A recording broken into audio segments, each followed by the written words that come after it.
किसी ने बहुत खूब कहा है दोस्तों कि कभी भी चील की ऊंचाई देखकर चिड़िया कभी डिप्रेशन में नहीं आती, मगर इंसान एक इंसान की ऊंचाई को देखकर, ठीक है, उसके मतलब एक ऊंचाई को देख कर के वो कहाँ जा रहा है, इंसान इंसान को देखकर वो डिप्रेशन में आ जाता है। ठीक है, इसके पास ये पैसा कहाँ से आया, इसके इतनी कमाई कहाँ से हो रही है। ठीक है, चाहे भले ही वो 10 रुपये कमा रहा व्यक्ति, ठीक है, वो 500 कमा रहा, मगर वो 10 में बंदा खुश है, संतुष्ट है, मगर उस बंदे को अपने 500 कम लगते हैं उसके 10 के सामने।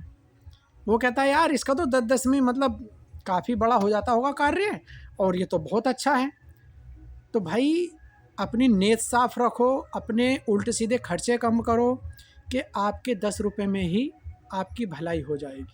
मगर इस चीज़ को बहुत लोग कम समझते हैं। जो समझ गया वो समझदार है। नमस्कार।